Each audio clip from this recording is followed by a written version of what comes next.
Hey everyone, this episode is brought to you by River, the place that I personally go to securely invest in Bitcoin with confidence and with zero fees. It's always a great time to be buying. I put a tweet out saying, what stage of the Bitcoin cycle are we in? And I showed astronauts boarding a rocket. This is your chance to get on before the rocket takes off, because the rocket, I believe, is going to take off again. And I might be wrong, but I will be very surprised if 1 year from today, we're not well above $100,000 per Bitcoin. And I think we'll be moving much higher at that point.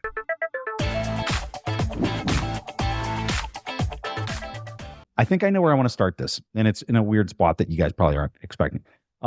I saw some news that the Grayscale people are pulling their ETH ETF that has been submitted, and I'm just kind of curious, Joe, if you have heard anything on like what's happening, why has this been pulled back?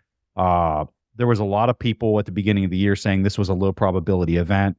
And I'm just kind of curious from like the broader standpoint of here we got Bitcoin with an ETF approved, and it doesn't seem like anything else is going to be approved anytime soon, which really kind of gives it an advantage from just a broad-based adoption standpoint. At least that's my opinion. I'm curious what the group thinks. So I'll start. So it hasn't been a secret since the beginning part of the year that folks have been somewhat pessimistic on the ETH ETF. I'll just tell you full disclosure, I think it's inevitable. It's just a question of when it comes. It's probably more looking like 2025 rather than anything. Why do you say that though? What's driving you to say that?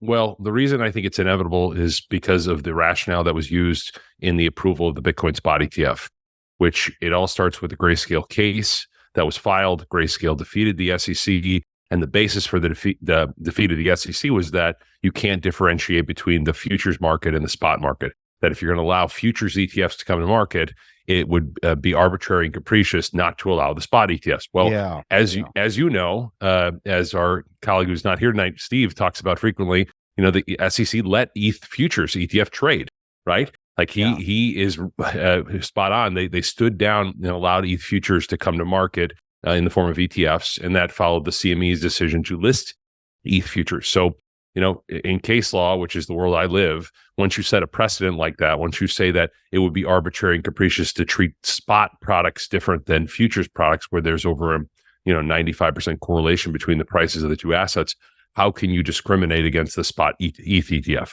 Now, the way I read the development here with respect to pulling their 19B application is effectively they're playing nice with regulators with the hope that they will approve it on the time frame rather than agitate them, rather than have to go through litigation, rather than holding their feet to the fire with the court system. They're standing down now. They've effectively pulled the application voluntarily as opposed to forcing them to make a denial and then pursuing it in court. So I think it's a question of timing. And I think rather than escalating it with the regulator, they're just going to play nice for now. So it would sound something like this. If I'm at the SEC, I would go, if you pull this right now, it's actually going to be faster for you and it's going to be cheaper for you. We just need a little bit of time because we're working through some stuff locally here at the government level. Well, who knows what it is, right? I mean, you got to remember, I'm sure we're going to get into this, and I'm interested in HODL and Jeff's take on this, but the SEC won a pretty significant motion to dismiss that was fired against them in the Coinbase suit, right? And that case is pending. We'll talk about that later on, but that's active litigation, right? That's the major custody provider for all of the Bitcoin spot ETFs, save one or two, right? So there are things coming down the pipeline, and I wonder if the SEC said, "Look, we're going to get to this, but we just don't want to do it now." I'm not well versed on this, so either one of you guys take it away. Yeah, no, keep going, Joe. You know way more than I do, so keep going. So there was a decision that came down. It was a significant decision at the end of March. Okay, I think March 27th.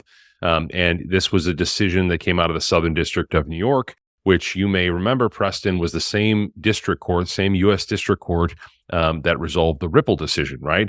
And the key takeaway from this decision is that it is completely at odds with the logic, at least with respect to secondary market transactions in the Ripple decision.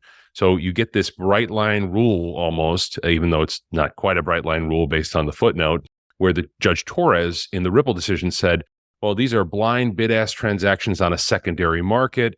we think the institutional sales by Ripple Labs of XRP, that qualified as an investment contract.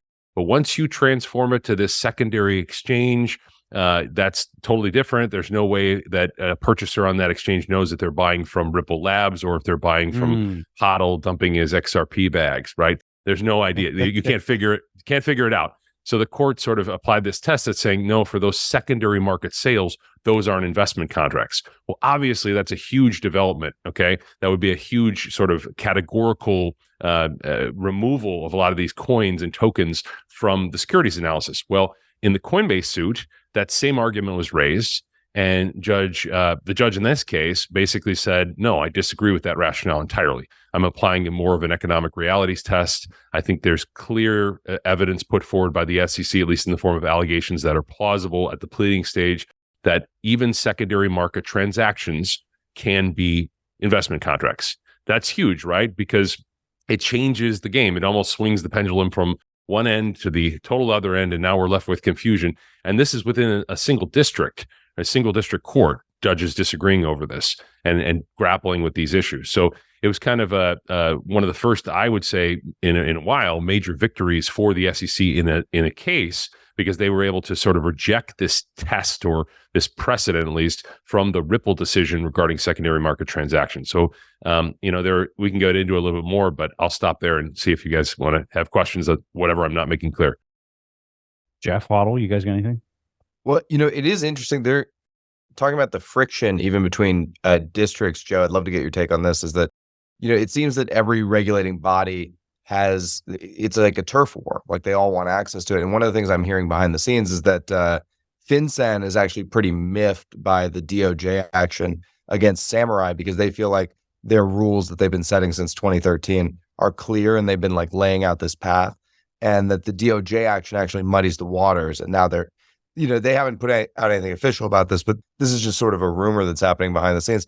And it's not just there, but it's all throughout these regulating bodies, that it seems that each one of them has a different sort of a purview on how this should be regulated, and they all think it should be under their control, Which is common for bureaucrats. And we have to get into Tornado Cash and Samurai Wallet at some point on this podcast. Let's do it. I would love to go there. Yeah. But I want to stay focused on this Coinbase one for a second here, because I think HODL brings up a great point, right? The SEC declined to participate in that settlement with Binance, HODL. Remember that months back, the criminal settlement? You had CFTC there who had filed suit against them. And this is typical of regulators. There was, for years now, there's been this back and forth over quote unquote crypto and Bitcoin between the CFTC and the SEC. They have a turf war. And all these government agencies, as is typical, they're fighting for funding. They're fighting to expand their jurisdiction. You have a fast moving, growing industry, right? And the first thing a regulator says is, I want that under my jurisdiction, because that allows me to go to Congress and lobby for more staff and more resources, et cetera. So that's very typical. And I think it will continue. And I think it's actually going to get worse as these issues boil up. Yeah. Everybody's just fighting for their piece of the pie at the end of the day. Yeah. So let me just, can I share my screen? Yeah, Preston? I think you can share now. Yeah. Okay. So this is what I was referring to. This is the decision that came down. And the judge cites the Ripple decision in particular and sort of dismisses it. She barely touches on it, but she talks about the SEC has adequately pled this requirement. SEC has plausibly alleged that the issuers and promoters of crypto assets through websites, social media posts, investor materials, town halls, and other fora repeatedly encouraged investors to purchase tokens by advertising the ways in which their technical and entrepreneurial efforts would be used to improve the value of the asset. There's no way to reconcile, I think, this portion of the opinion with Judge Torres's decision in the Ripple case. So now you have what is typical in the law in new industries and new issues that are coming up. You have courts coming down differently on this issue. And eventually it will move up to the appellate courts of appeals, and they will have to deal with it and they'll have to resolve it. So, this is the long story short is this is not going to be resolved anytime soon. This is going to be long, protracted litigation. I think the SEC has filed against Coinbase. And if you're wondering about market dynamics and wondering why certain assets are or are not performing as they have, quote unquote, in prior cycles, right? I think this is a headwind. I think this is a significant concern among investors. And I'm very happy every day that you don't have this same cloud, at least with respect to Bitcoin. Mm. Very interesting. Any questions on this stuff, guys? When you say that this is going to be going on for a while, Joe, and up to the appellate courts, do you think it continues on from there and we actually bring this all the way up to the Supreme Court? And this is going to be like for the rest of this decade, we're going to be hearing about these cases? Or how long do you think this all lasts? Well, very few cases ever get to the Supreme Court, right? Like they're the tip of the iceberg. And generally they what they let happen is they let a circuit split develop. So imagine if you've got the Fifth Circuit Court of Appeals versus the Seventh Circuit where I reside, them coming down on different issues. Those tend to be the ones where they start to resolve. They do show a lot of deference to the courts of appeals. So, I think that once you get a court of appeals decision that's solid, that's going to send a lot of, warning shots across the industry. But remember, a case law can easily be read, and then smart, savvy crypto lawyers can tell clients, well, here's how you do it to avoid some of these issues. I mean, I think the meme coin phenomena that we're dealing with right now is a direct response to this, right? Just disclaim everything away. Just basically tell people you're selling air and there's nothing there. And people will still buy it because it's just gambling. And that's what they wanted with crypto all along, to go on and gamble. So, from my standpoint, I don't think it's going to be resolved. I think it could be 10 years of litigation on this that is developed. Wow. Yeah. I mean, that's not an exaggeration. I think the Coinbase suit alone is going to take, go well into 2025, and then you've got appeals. Good Lord. Did you guys want to move on to the privacy stuff, or did you have anything else on this? No, that's all I wanted to cover. Okay. All right. I don't have any other questions. It doesn't seem like these guys do.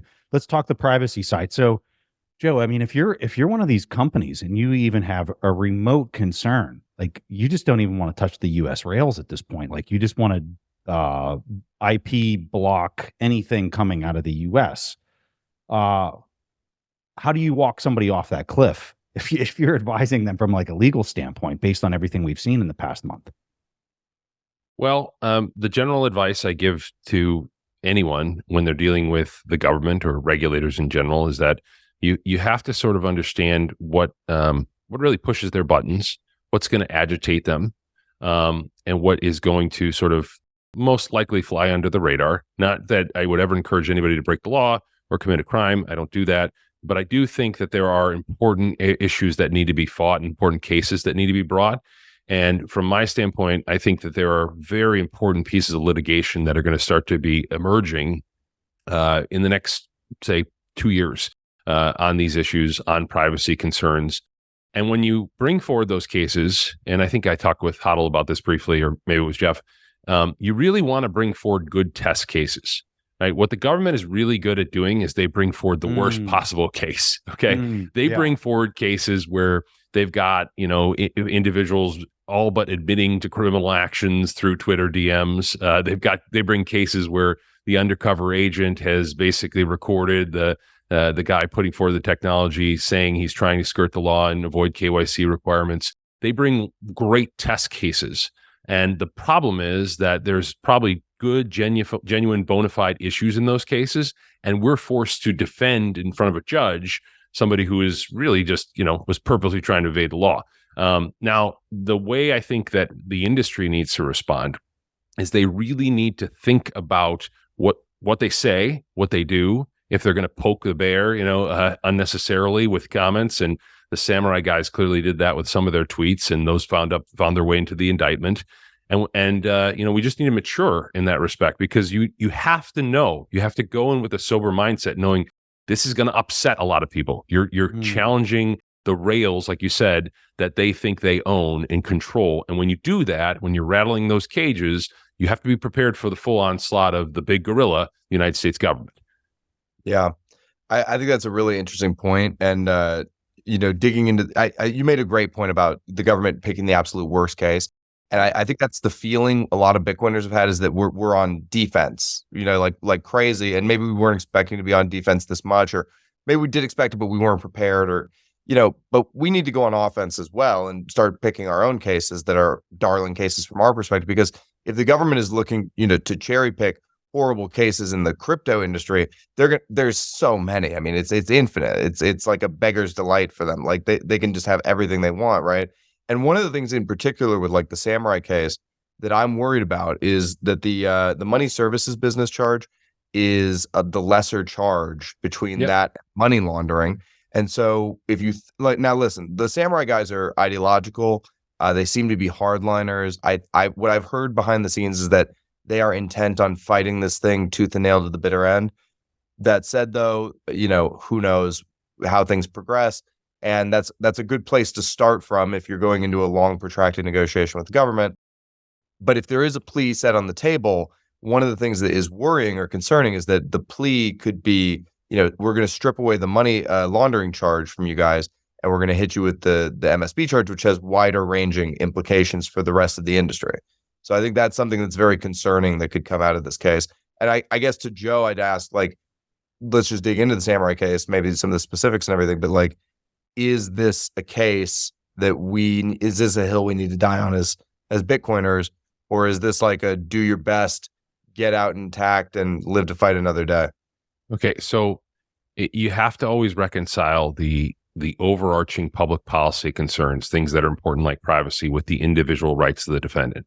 And I think if I were representing these gentlemen and the government will invariably dangle, HODL, to your point, some sort of reduced plea deal, some sort of reduced sentencing that is, I think, far lower than what they would face if they went to trial. And it's really tough, right? You've got your liberty at stake, and are you going to roll the dice on principle when you could end up being the next SBF and having to do 25 years, right? We just saw, that come down. When you go to trial and you screw around, you'll find out what could happen if the sweet old lady in the jury doesn't like you messing around with this crypto stuff and thought you were aiding and abetting terrorists through laundered funds. This is the same issue. You can go back years in the industry, all the way back to Charlie Shrem, right? He pled out to lesser charges because he was afraid of having to face more significant penalties if he went to trial. And that's throughout the entire criminal justice system. That is a tactic prosecutors use. And to your point, okay, answering the question directly about, is this the sword you want to fall on right here? I'm not necessarily sure that it is, because of the emails and some of the DMs. It looks like they were directly communicating with an undercover agent, as alleged by the indictment, which is not good, right? If he was, if they were in concert conspiring with him to try to launder funds and he was undercover for the feds, that's not going to be really good from a jury standpoint. And there will be other cases that are more important to fight on, cases involving Lightning and other businesses. Some of my clients have talked about these cases. I mean, we need to figure out the good test cases. And to the point, earlier, think about other great civil rights movements. Think about why you remember Rosa Parks, right? You remember her because she's the sweet old lady that just didn't want to sit at the back of the bus. She didn't do anything wrong. She didn't say anything. She didn't assault anyone. And although that was an illegal proceeding, I mean, I think there was a charge or something. It was a point. It spurred a cultural response because she was impeccable with her character. And I think that's the type of thing we need to say. We need to put forward cases where people are impeccable, just trying to defend their liberties and rights to privacy. Yeah. And do you see the fact that maybe they're making money, or there's some type of profit associated with the business, versus somebody who's just literally trying to provide privacy technology and they're not making any type of money? Is there a big difference there between the representation and what it would represent for the space if we had some type of case that went forward that wasn't profit motivated? Yeah, absolutely. That's spot on point. The indictment alleges they profited to the tune of $3 million.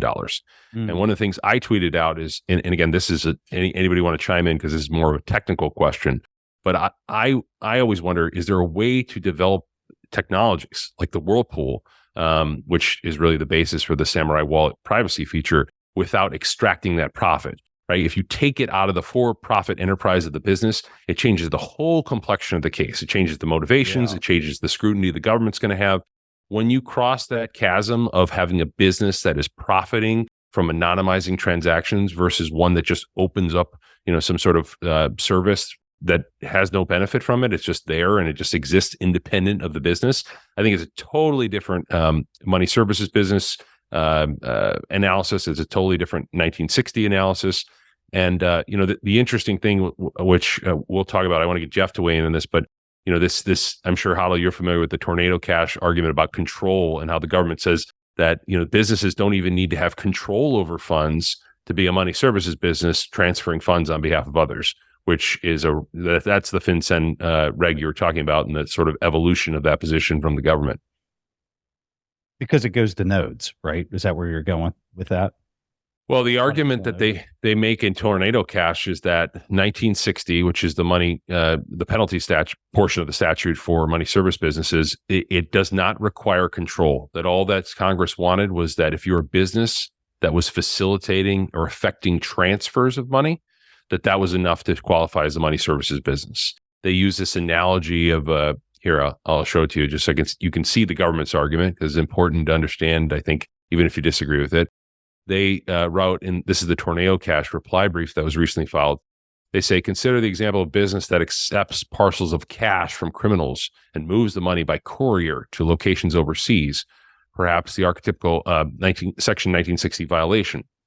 Under the defendant's theory, such a business would escape liability only by accepting cash in the locked parcels, as long as the customer did not give its keys to unlock the parcels. Then it could claim it never had control over the fund. Surely Congress did not intend the statute to be so easily evaded. The reason they're bringing this up is because the argument raised in the Tornado Cash case, which is equally applicable to the Whirlpool transactions in the Samurai case, is effectively that, listen, we don't control the keys. Every user on the Samurai wallet controls their own private keys. We don't control the Bitcoin. We may build out the transaction through Whirlpool, but they keep their own keys. And because they keep their own keys, we don't have control over the funds. Therefore, Section 1960 violations don't apply. The government's saying that's wrong. The government is trying to read 1960 more broadly and saying that Congress had, this really expansive statute. We'll see who's right. But to HODL's earlier point, when we test this theory, we want to make sure we have an impeccable set of facts to give us the best chance in front of a judge. And from our standpoint right now, I don't know that this is the right case. It's going to get real technical in court because the government is sort of alleging that Samurai is a mixer. The CoinJoin is a mixing process, and CoinJoin is not technically a mixing process. It's much more better thought of as like a smelting process, where like we all throw our gold bars into a vat and we create new gold bars. Rather than, I'm a dirty person, I give you clean money, and you're a clean person, you give me dirty money, and we go on our separate ways. Wash it, yeah. That's the way that it's being alleged by the government, but that's not technically how it operates. So is the smelting process that is, coin joining and moving to new UTXOs, is that strictly speaking the same thing as mixing? I don't think it is. I don't think the Samurai guys think it is either. And that's why, Wasabi and Samurai were operating. Clearly, one of the Samurai guys was living in the U.S. You don't live in the U.S. if you think you're doing something illegal. They didn't think they were doing anything illegal. But to improve the facts, using your analogy there, you would want a business that does not extract a fee from the smelting, right? That's not extracting something, and also isn't controlling the smelting. You want it to function independent. And my understanding, just from reading the government's allegations, is that the Whirlpool feature would not work without them building out those transactions on the back end through Samurai. Correct me if I'm wrong. Yeah, it's a centralized coordinator, and it's also one of the problems is that privacy in general is like anytime you have to opt into privacy. Now it shouldn't work this way, but it does work this way. Is that it's by default seeing that you're doing something nefarious because you're opting in to be private. We don't have good base level privacy on Bitcoin. And that's an issue that, maybe hopefully we can solve technically, but as of right now today, anytime you're doing something extraordinary in order to gain privacy, you're going to be, suspicious by default, unfortunately. What do you guys think? Today, there was a lot of news on this SAB 121 getting approved through the House. The White House then comes out and says that they're just going to veto it. And this is to allow the banks to custody digital assets. So what a turn of events. It's looking like they all want to play ball. They're working on I don't know. It still has to go through the Senate before it would then go to the White House. Is that correct? Yeah. So it Yes. got the approval in the House. Do we know if it's going to get the approval in the Senate? I haven't read up on that. Does it look like it's going to go through? I'm not sure of that either. Jeff, Yeah, do you know? I don't know. I would assume it would, but I don't know. I think it sounds like it's going to get approved. It's going to go to the White House and Biden's going to veto it. I have mixed feelings about that too, though, right? I mean, as a Bitcoiner, like, do we really want the banks to take custody of our Bitcoin? That's not the direction we want to move anyways. I mean, there's so many things that are coming to the forefront right now that are so interesting to me. Talking about this privacy. Privacy is not a base layer feature of Bitcoin. It never was, right? It's decentralized, secure, permissionless money. It's not privacy money. And so is that a hill? It's a layer 2 application of Bitcoin. And if you do that, to HODL and Joe's point, you're going to attract the ire of the US government. And is that a battle you want to fight for the rest of your life? Some people, it's a hill worth dying on, and some people it's not. I mean, I've been waiting for this to happen and I'm sure you guys have too, for 5 or 6 or 7 years. You see these things happening, and you see people flaunting criminal activity, at least criminal in the eyes of the U.S. government. You're gonna rain fire down on yourself. And so, is that what you want to fight for? I have massive respect for people who fight for this privacy, and I'm a freedom maximalist. But again, it's not a base layer feature of Bitcoin. And so I have very mixed feelings about all of this kind of stuff. I'm just not quite sure how to feel about it. And Joe, as an attorney, right, you have to tell people, do not evade taxes, do not do things to draw the attention of the government unless you want the government focusing its headlights on you. And so these are very difficult issues. And as a community, this is what we have to decide: is where do we want the future of Bitcoin to go? Do we want banks to take custody of it so we can get things like BLOCs, right? I like the idea of these Bitcoin lines of credit and all these features you could have if you had somebody, these traditional financial institutions taking control and custody of your money. But now you have all these other custodian risks, and you risk the government confiscation of your Bitcoin. So I don't know. Yeah. It's a crazy time. It's a crazy time to be involved. You know what's interesting, Jeff? While we're trying to figure things out internally on the Bitcoin side, what do we want? Where are we going? The government is trying to figure things out on their side. With this new move by the Biden administration to ban banks from taking custody of digital assets, it's very interesting because it's very bipolar between some of their other stances. It seems like they can't the USG as just a entity cannot figure out if it wants to bring Bitcoin in and attempt to co-opt and control it, or if it wants to keep Bitcoin out, because by keeping Bitcoin out, its system is safer. And I think that tension is really interesting to watch play out. And it's all like chess, right? Because what's better?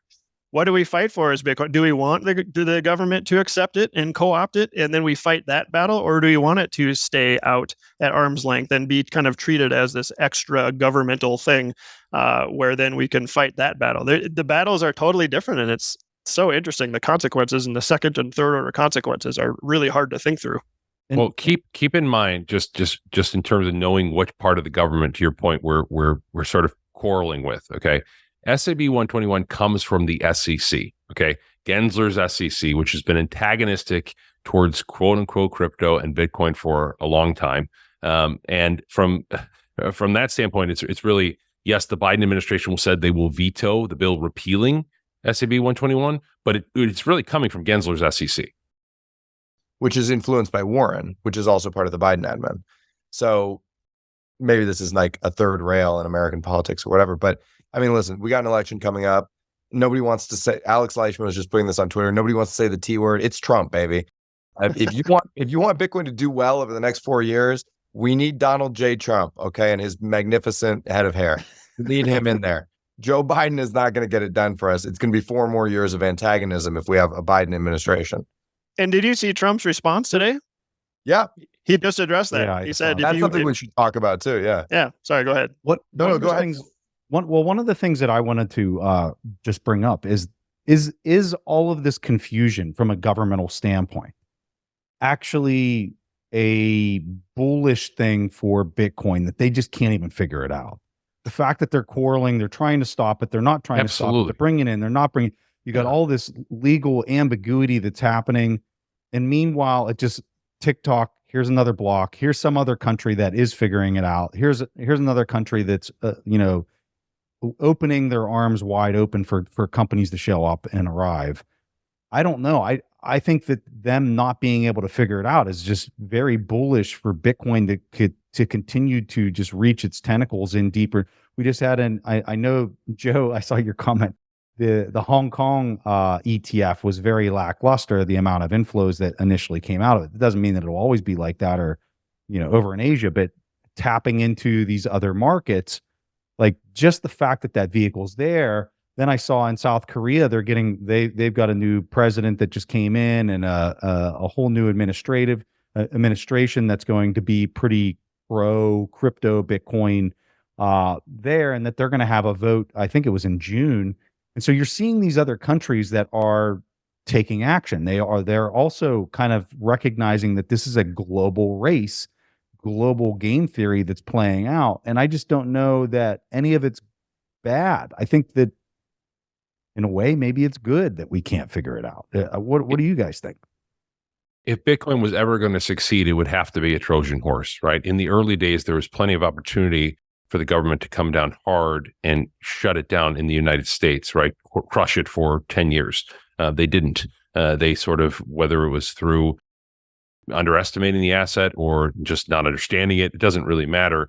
They didn't take the requisite steps that would have been necessary very early on in entities like Coinbase and others to just clamp down hard on the industry. They didn't. Now they're sort of, screaming at the wind, right? Trying to stop what's coming in their direction. And I think it's all futile at this point. I do agree with you. I think like most of their efforts are just, sort of haphazard and not clearly thought out. There's dissension among different bureaucrats. And I think there's enough people now. I mean, I know judges that hold Bitcoin. I know justices on appellate courts that hold Bitcoin. It is spreading throughout society, and the genie's out of the bottle. I don't think you can put it back in at this stage.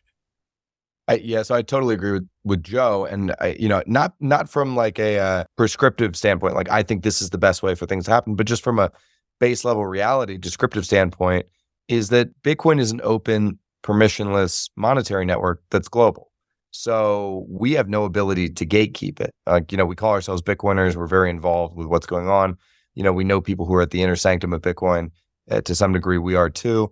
And still, it doesn't prevent us from, Wall Street gaining a lot of Bitcoin. It doesn't prevent us from China gaining a lot of Bitcoin, or Russia, or anybody who, we may be at odds with, or the United States government may be at odds with.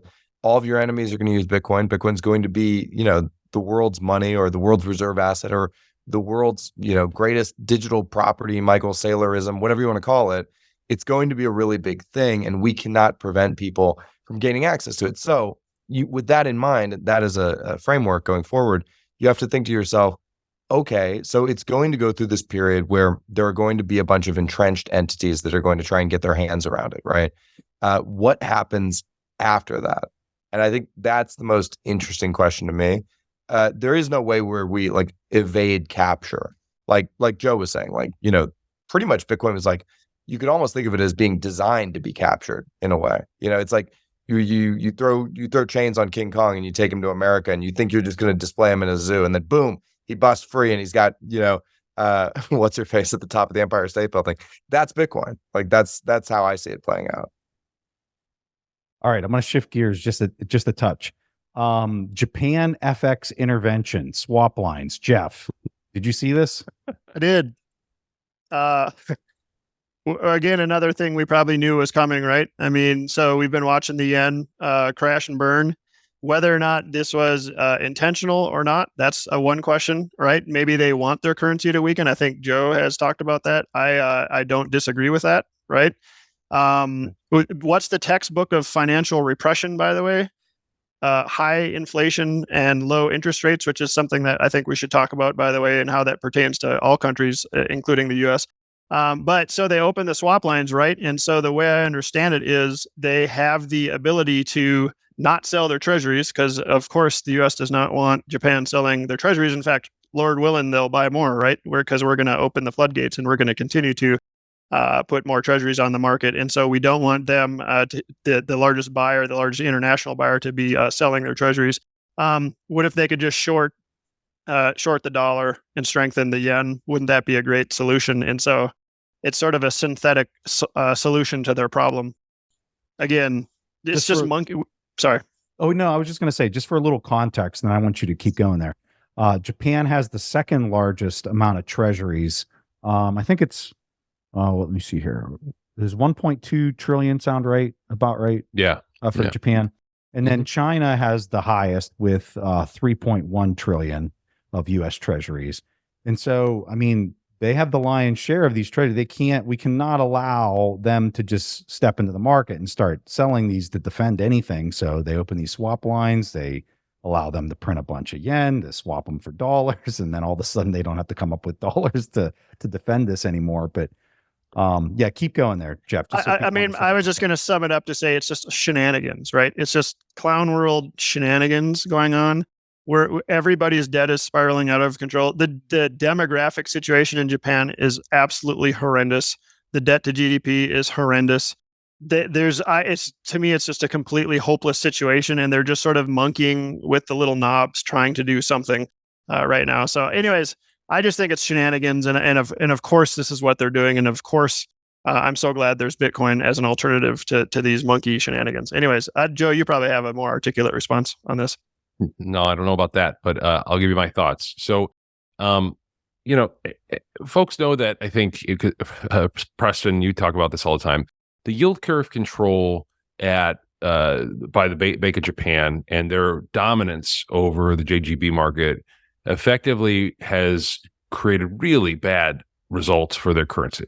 And even though they have abandoned, at least, or let the lower bound rise of the yield curve control, right, it's significantly lower than where it should be relative to its peers, right? So you've got that interest rate differential among government securities from the Japan through every other currency. And because of that, right, you're dealing with the FX pressure. Now, why do they have all these treasuries, and what kind of risk should you really be concerned about with this? And I think it's so strange to me why people are surprised at the intervention, considering that has been the path forward for Japan for decades now. This is not like they just decided to do intervention. I mean, anybody who's been following Japanese credit markets really since the early 90s has seen the BOJ increasingly become dominant in the marketplace. And with respect to these concerns about a credit event, I think they make no sense at all. They want to do the following. They want to basically weaken their currency, which is going to be very helpful from a trade standpoint. But aside from weakening the currency, they want to weaken it in a slow and orderly manner. That is the concerted policy of the BOJ. They don't want it ripping towards 160 or 170 in a month or two. That would be disastrous for them. But if it hangs around in this range, okay, that it's going to be fine, right? And by the way, they have the treasuries, as you pointed out, Preston, to defend it if necessary. Now they have swap lines. So, the notion that this is going to all blow up and be some sort of huge credit event, I think that's a lot of panic over nothing. But the important takeaway, right, is that intervention will continue to come, both from the BOJ and from now the Fed with swap lines. That is entirely expected. And there's more than enough ammo in the gun to keep their currency in the desired range without more volatility than they can stomach. One of the most common questions I get asked from family and friends is, Preston, where do you personally buy your Bitcoin from? And the answer is really simple. I buy it on river.com. Not only can you easily buy Bitcoin with zero fees on recurring orders, you can have peace of mind knowing Bitcoin on River is held one-to-one in multi-sig cold storage, all while being fully licensed and regulated in the United States. Plus, their relationship managers are US-based and available by phone for you or your business. Additionally, River has built their own infrastructure from the ground up, which means they don't rely on third parties to function like other Bitcoin exchanges. River also just created a new feature not found anywhere else called River Link. It allows you to send Bitcoin over a text message to easily orange pill your family, pay a friend for dinner, or send a gift. There's a new standard for investing in Bitcoin, and River is setting it. Go to river.com/fundamentals and get up to $100 free when you sign up and buy Bitcoin. That's river.com/fundamentals. I'm just pulling up a chart here of the USD to Japanese yen, and we're seeing lows against the dollar in yen terms that, I mean, you go back to 1998 and it's putting in lower lows than we had back then. So yeah, I think the low at this chart. Oh, here we go. Let's see here. Yeah, we're putting in lows that are on par with 1990. So pretty crazy what's happening right now over there.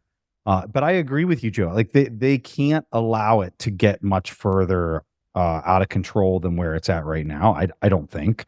I think them opening the swap lines is a huge, massive move to just demonstrate we're going to back this. We're not going to allow this to unwind beyond a certain point. And I mean, the swap lines are typically, correct me if I'm wrong or if you guys see it differently, but once they open those up and they're just basically, hey, print whatever you got and we'll give you dollars for it, is the charade that's played of, not what's the word I'm looking for? I mean, it's just a total Ponzi scheme at that point, right? Always was.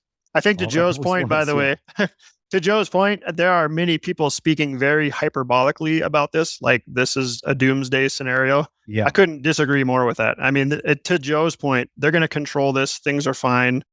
They're just shenanigans. They got it under control. I don't think that this is going to set off a major event. Personally, I'm not worried. I don't think this is going to set the world off into another major calamity. We're not on the precipice of another massive bear market recession. And we can get into those macro stuff later if we want to. But anyways, everybody, people love the clickbait hyperbolic headlines, and I just don't think we're going to go there. I think this is going to blow over personally in not too long. Yeah, let's go down that path. So your opinion is basically they're going to do whatever it takes to manage this. They're going to print whatever they got to do. They're going to open whatever swap lines they've got to open, and then they're going to do yield curve control because I can pull up a US Treasury chart here. Let me pull it up. So when we're looking at this, I mean, this is looking like we're kind of going to keep selling off through the thresholds that maybe we hit there in October of 2023. And if we do, does things start getting a little disorderly? I kind of think it may, but they're gonna step in and try to backstop it, right? What are you guys' thoughts here, and what's the ramifications from a broader Bitcoin standpoint as well? I don't mean to keep talking, but I just continue to be just extremely bored by all of this. It's just this choppy sideways nonsense, right? I think we're just kind of at normal levels now for treasury yields. I think that inflation is going to continue to chop sideways. Joe and I have probably been talking for 12 straight months in spaces about this, about how we're going to be talking 12 months from now about how it continues to chop sideways. Inflation is not going back to sub 2%. It's going to be up at these higher levels. We're not heading into a recession, so we're not going to have a deflationary bust anytime soon. We may have it in late 2025, 2026, somewhere. Sure, we can talk about that, but that's in the future.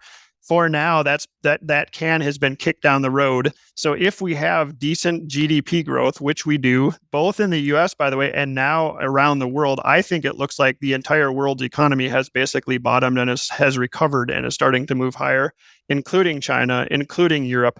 And so personally, I think these recessionary fears are just overblown, in my opinion. And so we should see these rates to be about where they are. And I think the Fed is just going to kind of continue to keep their Fed funds rate about where they are. They may lower it a little bit. They may raise it. I don't know.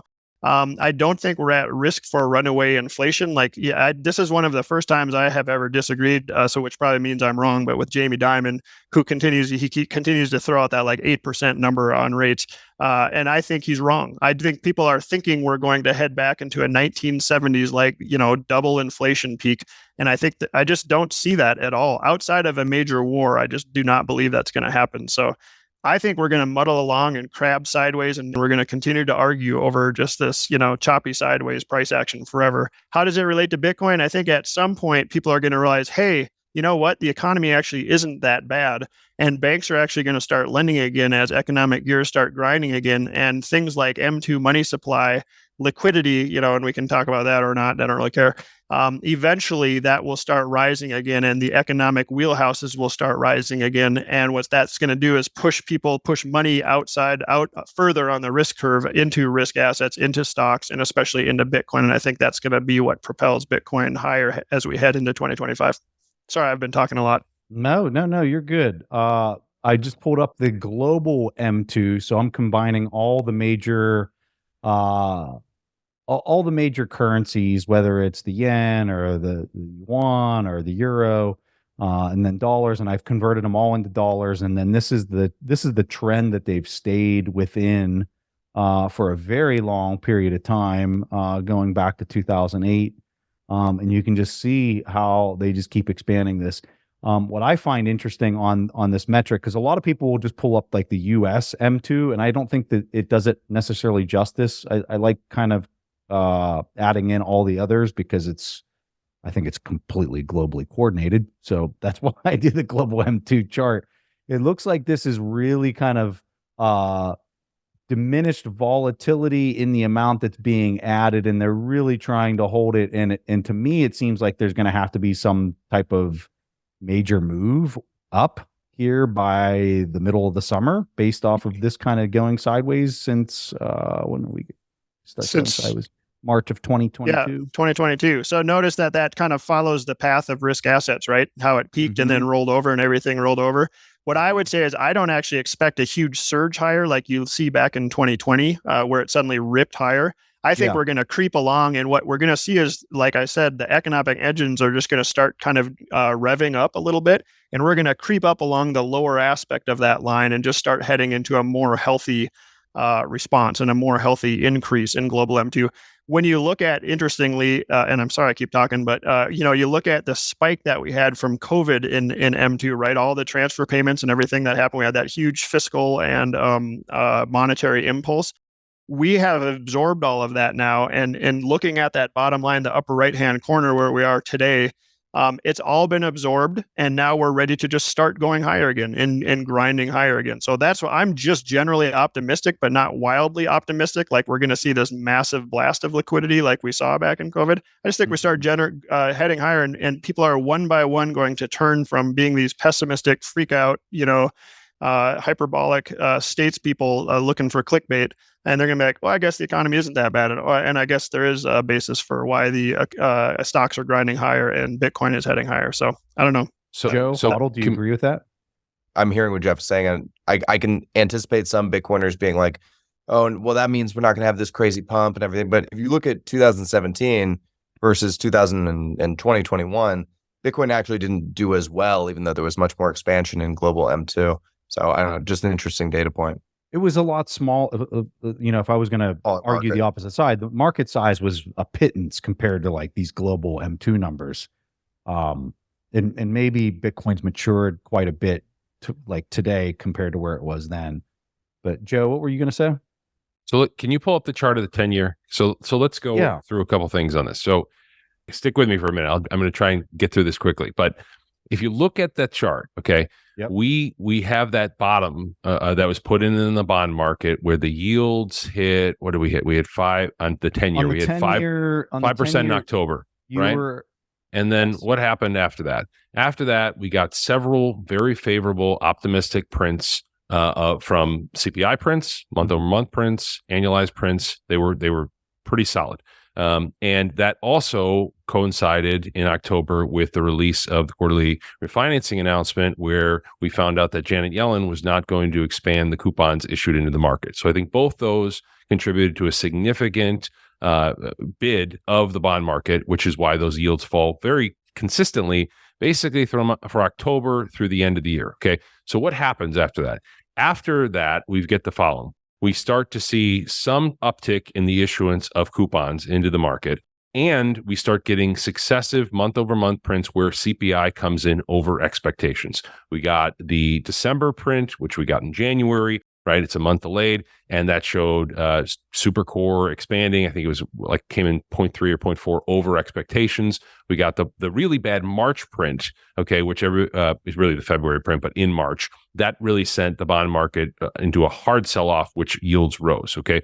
But to Jeff's point here, okay, the question is, where do we go from here on these prints? And if we continue to stay stuck in this range, say closer to 3%, but not necessarily at 2%, the bond market should reflect that. And I think the interesting thing for me right here is that people look at this 10-year chart and say, well, the 10-year is selling off so significantly. No, it's not. Look at the Fed funds rate. Effective Fed funds is at 5.3%. And as you know, Preston, basic, arithmetic with respect to bonds, you should be charging a term premium right, for the longer duration. Yes. But in a healthy economy, the longer end instruments should always have higher yields than the lower end instruments. So for people that think we're entering into some hyperinflationary period or the 1970s, like Jeff talked about, why do we still have an inverted yield curve? Why do we still have the long end significantly yielding significantly lower than the front end at 5.3%? To me, it's only really two options. Either there's a lack of coupons circulating in the economy, which is possible, right? Because a lot of that's sitting on the Fed's balance sheet. But aside from that, it's that inflation expectations, whether you look at like break evens or five-year forwards, they don't show the type of 5%, 6% inflation that a lot of the inflationistas are wringing their hands about. They show stickier, higher, closer to 3 than 2% inflation, but they show that against the backdrop of an economy that I think I saw Atlanta Fed's real GDP now at like 4%, right, Jeff? Did you see that? Did you catch that today? Yeah, of course. Yeah. They're projecting 4% real GDP for Q2 now. I mean, that's like double the trend that the Fed has for the next 10 years. So I don't understand the recession argument at this point. I really don't get it. We just went through this period where like people were like, GDP growth was so much lower. The economy is weak and then inflation's rising. Oh my gosh. And everybody's panicking. And I'm like, just wait a week, wait 2 weeks. And I promise you the data will change. When you get in these crabby markets and you get too far to one end of the spectrum, if you're too low, it's going to bounce back up. If you get too high up here, it's going to go down. It's just what these markets do. And they drive people insane because people can't handle this choppy sideways action. Sorry, Preston, go ahead. No. So for a person that's hearing this, that's a Bitcoiner, what's the message for them? Because they hear all this, they hear us talk all this bond stuff, it gets us all excited. We're talking about what we think this means from just a liquidity standpoint. I think that's why we really do love covering it, is because we're talking about the global liquidity that's in the system. What's the message for them? Yeah, I think if Jeff is right and it's, going to be crabby, for the foreseeable future or in the interim here, then you basically don't want to wait to buy. And you also don't want to, over lever yourself either, assuming there's a big bull market, one week away. So basically just if you got dry powder, now's probably the time, or, sometime between here and there. You're not going to get probably not going to get a crazy deal. You might, but just DCA in and chill. Stay humble, stack sats. It's the same advice, Preston, all the time. Always the same advice. How about this? What do you guys see happening going in closer to the election? Because I mean, there's no way, based on how corrupted everything's getting. Like, I'm sorry, but like going into middle of the summer into November timeframe, like I just expect them to totally goose these markets. What do you guys think? Well, I'll just say, the person listening to this, that's just a regular person just trying to figure all this out. They should reject the notion that people have promoted, at least some people in Bitcoin circles or Bitcoin adjacent circles, that it is a doom insurance type instrument. It is not about doom and gloom with Bitcoin. Bitcoin is about the most pristine asset that can soak up global liquidity, which we know will continue to expand. We know the system's not going to fall apart because there are so many tools at policymakers' discretion. And Bitcoin is going to increasingly be identified as a tool that protects you from long-run debasement of your currency, debasement of your unit. It's not a consumer price inflation instrument, right? So a lot of people are disappointed because when we had high inflation, Bitcoin sold off and did not really do very well during 2022. It is a long-run debasement protection instrument, and it's going to be used by, I think, a lot of people across every segment of society, from the very poor to the very, very wealthy. But going to your question about the election, right? The election, I think I see two candidates, both of whom, whether you pick candidate red or candidate blue, they're going to spend a lot of money. Candidate red will spend a lot of money in the form of tax cuts, which are going to try to spur economic growth. And candidate blue will spend a lot of money versus in the way of entitlements. So you pick whatever you want, but I'm going to pick Bitcoin. And I'll jump in there because you're asking about the election. I don't think it's a coincidence that we see the beginning of the huge bull markets happen right around election time. And I think that's going to hold again this time. So my guess is if we were talking, May 8th? So 6 months from now, say it's November 8th, it's right around, the election happened by then, whoever won, to Joe's point, lots of money spending is going to happen. There's going to be, zeal in the air. People are going to be feeling optimistic. That will start pumping. I think that's when we start talking about Bitcoin heading much higher. To go back to your chart you showed earlier, Preston, about global M2, we're going to start tracking along, at least at a minimum, tracking along that bottom line and heading higher. The economies are going to be starting to generate at that point. People will feel optimistic. I think that's the start of the bull market, and it, I love looking at past cycles and just kind of thinking about them. It's uncanny how similar this cycle is right now to the 2016 cycle. I think the ETF hype got people a little too hyped, and so we have this period of cooling that I think is going to disappoint a lot of people for the next several months. But then it's laying the groundwork for the next bull move higher. And to HODL's point, it's always a great time to be buying. I put a tweet out a day or two ago saying what stage of the Bitcoin cycle are we in, and I showed astronauts boarding a rocket. That's where we are right now. This is your last chance, and I'm telling people, just a guess, right? This is not individual investment advice. This is your chance to get on before the rocket takes off, because the rocket, I believe, is going to take off again. And I believe we're going to have another parabolic move higher. And I might be wrong, but I will be very surprised if 1 year from today, May of 2025, we're not well above $100,000 per Bitcoin. And I think we'll be moving much higher at that point. I feel like Jeff is like the ultimate like road trip dad, where like he's like, children, it's going to be very boring for the next several hours. Do not annoy me. Do not annoy me. And then everyone on Twitter is like, are we there yet, Jeff? Are we there yet? Exactly. Yes. Oh my God. I agree with you though. I think you're all over it. All right. I got one more decent question, but it's a funny question. Roger, you guys following what happened with Roger? 50 million tax bill.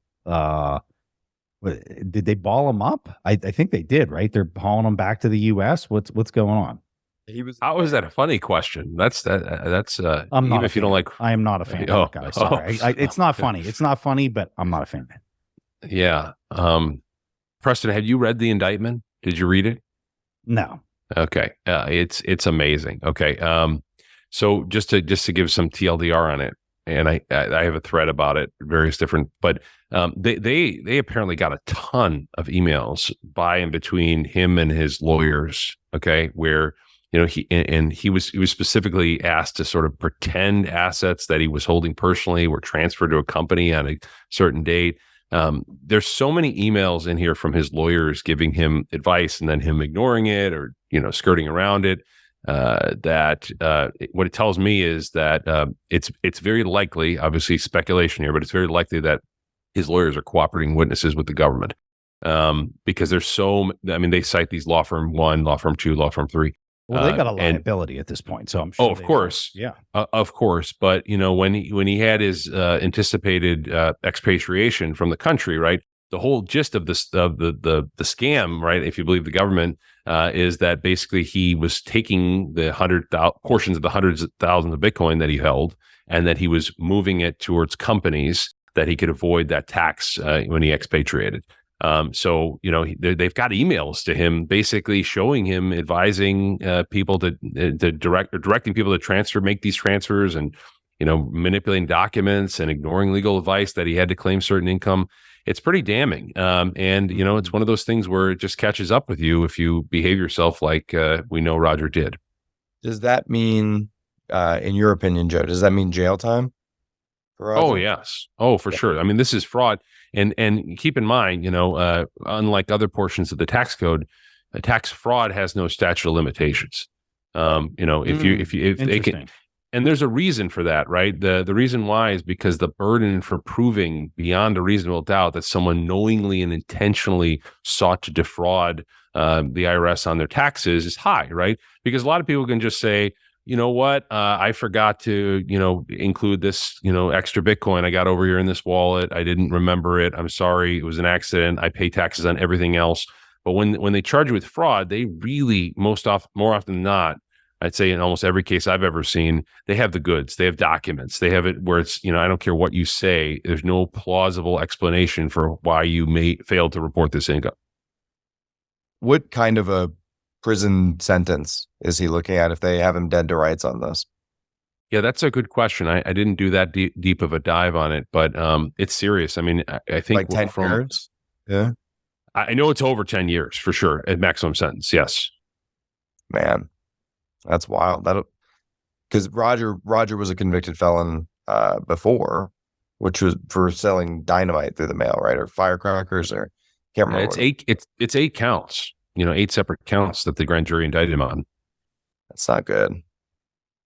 It's not funny. I feel bad I said that. But yeah.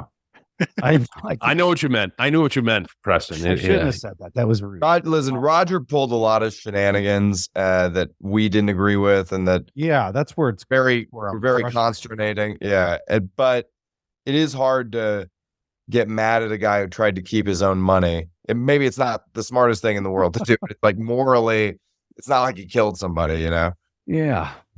Speaking of old things like that, HODL, are you still running Bitcoin XT? No. That's funny. I admitted that on stage, actually. I know. Just kidding. I thought that was awesome when you admitted that. It was confusing times back then, Jeff. Very confusing. I was confused too. I was a crypto bro. Can I just say this? I switched sides multiple times during the block size war because I just didn't know what the fuck was going on. I just didn't, So I have a question for the three of you, and especially Preston. I love your take on this. There have, and I'm not going to give you my opinion, but for a variety of reasons. But there are folks that talk about Roger's case here, and they believe that there's no way he would have been prosecuted, especially this many years after the fact, had it not been for his association with Bitcoin, and that this indictment is yet another arrow that's been shot from the government to try to say, don't mess around with us. We're coming for all you Bitcoin degens that are, playing fast and loose with the rules. I'm interested in each one of your thoughts on that, if that is true, or if that's just a coincidence that, Rod, go ahead. This has so much to do with a comment that you made earlier in the show, Joe, where it's like, if they have just hard evidence, and they have a high profile, from a marketing standpoint, have a very high profile person that everybody knows, that they know everybody's going to talk about on social media, that's a win for the government, right? Like that's the shot they want to fire, is everybody's going to be talking about it. We have hard evidence. We don't even have to try because the evidence is so damning that it just makes a whole lot of sense for them. I think I think it was definitely in their playbook to strategically go after him. Yeah. So I had heard behind the scenes, I'm not sure if you heard this as well, Joe, that there were 2 other guys who, got this same treatment, who had expatriated around the same time, who were both OG Bitcoiners, but they're basically anonymous. Like, nobody knows who they are. So, I mean, you could probably look it up, but they're not high profile like Roger. I do think that one of the ways that, just put it broadly like this, man. I mean, Bitcoin's going to be one of the most valuable things in the world. Governments are going to need it and want it. And if you've been cheating on your taxes, you just gave them a really easy hook to get some more from you, So be smart, pay what's owed, render to Caesar what's owed to Caesar, move nimbly, make a full faith effort, etc. Because that's an easy maneuver they can use to extract wealth from you. Don't allow them to do that. And if you just DCA and you never sell, well, you don't have anything to worry about anyway. That's right. HODLing has no taxable events. Just hang on to it and don't sell it like an idiot. Well, to that point, sorry, Jeff, did you have anything to say on that? My only comment to if this is what you're getting at is based on anecdotal evidence. I firmly believe that if you are a public Bitcoiner, that you are red flagged by the regulators. And just from anecdotal evidence, I can say I confirm that suspicion, if that's what you were asking. It is. And it kind of dovetails pretty nicely into a tweet I saw from Brooke Mahlers, where she tweeted out, and I'll quote it, on the 25th of April, when we were audited, the IRS crypto committee told our accountant that cold storage was a huge red flag. So to your point, Preston, even hodling Bitcoin, even and to me, it's kind of bizarre. People don't have this in their mental models, but even just hodling Bitcoin in cold storage, and I don't mean this to scare anybody, I'm just saying, just know it's a reality, right? You're going to go into databases, I think, that are probably not databases you want to be in, if they can tie that to you. So, it's not, I don't mean to discourage anybody, right? I do this myself. Okay. I'll just say that, but I just think it's just reality, right? Like there's an antagonistic approach to the asset, and you have to be prepared for it. Now, at the same time, though, don't let something like that scare you into being like, well, I'm going to put my coins on an exchange, because I don't know if everybody heard this interview, but my friend Junseth, who's a well-known Bitcoin OG, he caught one of these guys, these social engineering scammers, on the phone yesterday, and surreptitiously recorded the conversation. For 35 minutes, he got this guy to basically, this kid, he was a kid, he was like 18, 19. He was just spilling his guts about the way they socially engineer millions of dollars out of people every day. And on the phone call, he said that they had a $1.2 million withdrawal pending at Swan Bitcoin. They had socially engineered a Swan customer. Okay. The minute I heard it, I reached out to Swan, to the security department at Swan. They told me that their internal systems had already caught and flagged, but it lets you know that that's a real detail. So this guy is not in this interview. And it's a fascinating, if anybody wants to listen to it, it's very small claims on Twitter. You can find the interview under his Twitter account. But man, it's so scary out there if you're leaving your coins on exchange, because the way it works is they hack your Google, then they have access to your Google Authenticator, because a lot of it is cloud synced.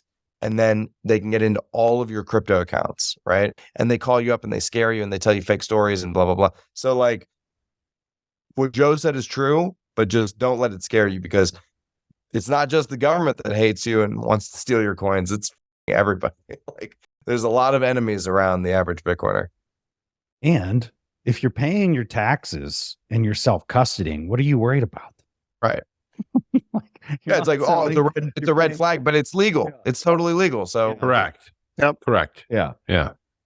All right. We'll leave it there. Gents, this is always a pleasure. I really appreciate you guys making time to have these conversations. I find them very beneficial. I learn a ton every time we do this. Let's go around the horn. We'll start with HODL. Give people a handoff. If you have anything you want to hand off, go ahead. Totally. I think I swore too much. Preston asked me not to swear. And I think I did. I think I did a little too much. So I just want to apologize to Preston's editors. I'm sorry. And to the audience, the bleeps that was me swearing. I'm sorry. I messed up.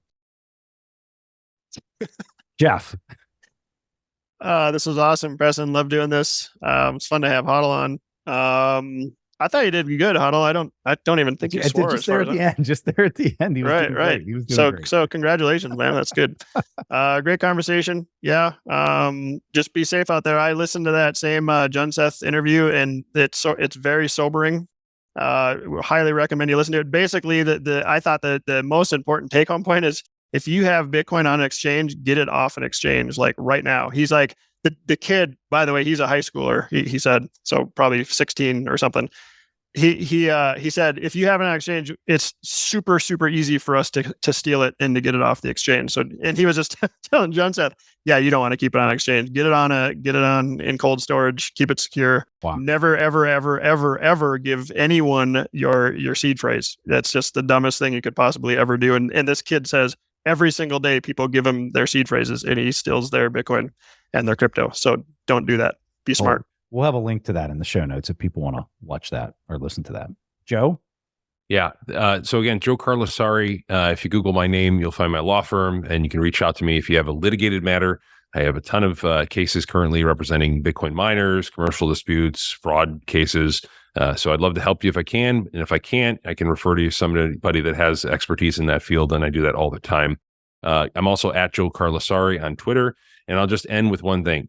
In these sort of sideways, trendy markets, okay, my one thing, if I can take away from this episode, it is so invaluable for you to continue to an approach of steady accumulation, okay? I cannot emphasize this enough. I have so many people, when the market was ripping, in November, December, January, early this year, they were asking me about how much exposure they could get. They were asking me, when's a pullback coming? And then all of a sudden the phones go silent and the texts go silent. And hopefully, if you're listening to this podcast, you're not one of those people. You're taking advantage of what I think are ridiculously cheap Bitcoin prices relative to all the issues globally we talked about today.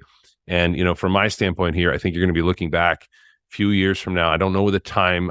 I'll just tell you, I just think down the line, you're going to say, wow, I had months and months to accumulate in the $60,000 or $50,000 area of Bitcoin. What the hell was I doing? Not, selling my chairs, so to speak. Oh, Pierre's so good with all the memes and the memorable lines. All right, guys, we will have links to all of this in the show notes. Thanks again for making time. Of course. Thanks, Preston. Thanks, Preston. Bitcoin's mission is to make theft impossible, and it does so on numerous levels. First and foremost, of course, it makes inflation impossible. You cannot print any more Bitcoin than my node defines. And you cannot force me to change the software that's running on my computer. But likewise, my full node checks every signature of every transaction that has ever been made. This coin can only be spent if someone provides a valid signature, a valid witness. So nobody can steal any individual specific coins.